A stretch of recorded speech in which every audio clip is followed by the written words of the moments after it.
Okay, Carville, Carville called it. I really like how Carville is just seeing it. He knows what he said is absolutely true. The Democrats are on the road to having becoming basically a minority party for decades. Now, there's a thing that I've started saying every so often. You don't deserve it. You earned it. For the Democrats at this stage, that is sort of what's up. They're at the stage that they're earning this. They're working really hard to have this outcome. And they're at the stage that any type of critique they receive, any kind of negative feedback, they write it off as, well, we don't care what we don't care what those stupid boys have to say, is sort of the idea in this childish sense. But we don't, but they just put in different words for things they don't like. So that way of looking at it, because remember, we had Tulsi and RFK. RFK started the progressive movement, pretty much. Without him, there would have been no Cenk Uygur.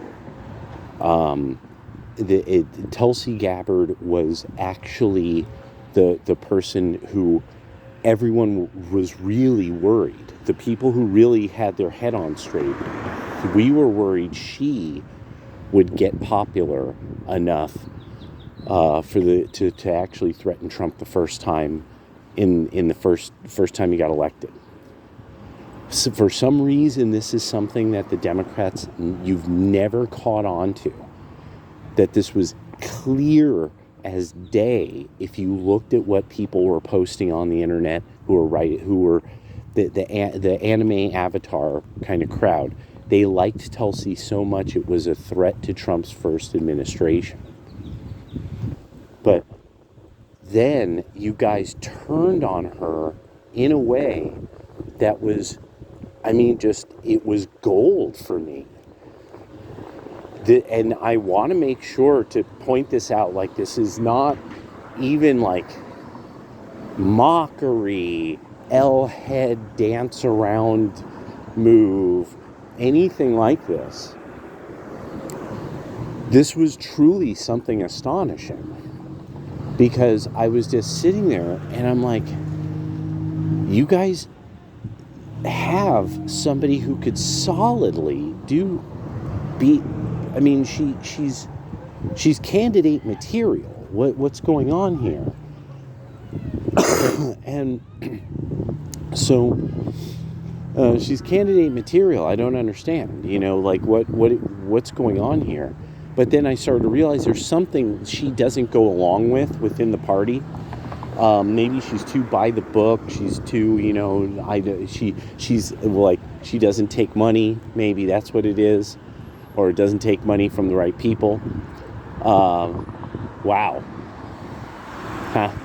Doesn't take money for the right people. So now I'm sitting back and I'm so you guys chucked her out of the party, and really you made it you were this was an Antifa attack on a woman, that you're following her down the street doing stuff to her. And so I really am sitting back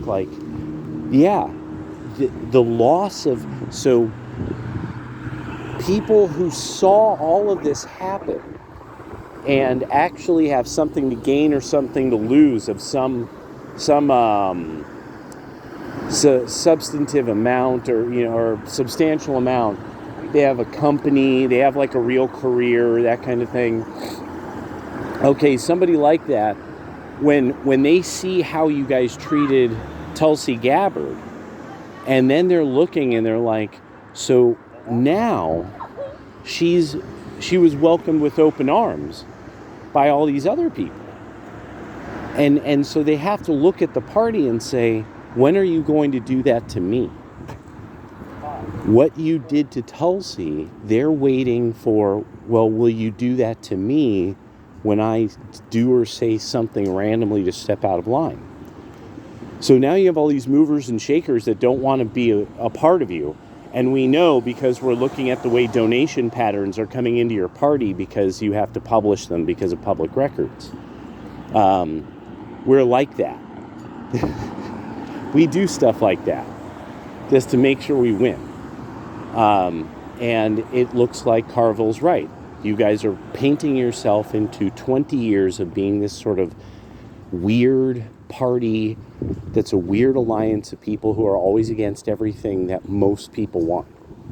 And I don't understand who is the think tank? Who's this committee who's coming up with this? Like, and then now, okay, so a good example. Now you guys are showing up at ICE facilities. Okay, so you're showing up at ICE facilities in your silver Birkenstocks and with your priest from the church of some dumb shit with some goofy fucking scarf on that looks like it's from Doctor Who. Do you think that looks good? Do you think that that's a winning strategy? Does this come across like a winning strategy? Like, oh yeah, when people see this, when people see all these old ladies and these weird priests that don't appear to be really, that are, probably some weird Protestant denomination, and they see, oh, the violent ethnic minorities that get violent with law enforcement and then go, oh, why are you being violent to me? Oh, why? And that they sound like that. These aren't normal looking people that are like, oh, we're being pushed around now, oh my God. Like, okay, well, where do we go, sir? Oh, please stop pushing me. You're not doing that. No, you're bumping into them, rushing the doors, doing all this stuff that everyone hates. And you guys just don't accept that everyone hates it and has voted against it, and that you're losing, your side's losing planet-wide. All across the planet now. India is now showing, because leftists hate what's going on between India and Pakistan, because India is going to triumph and win in this, and Pakistan is going to look fucking stupid and have to tap out. And I mean, now the thing is, I don't mind winning. That's the part of it that I'm like sitting back and I'm like, I don't mind winning. If you guys want to just hand us the victory, that's okay. Like, but Carville's right. It's going to be 20 years of you guys being this weird party that never gets it right at this stage. That's it. Yeah, what a trip.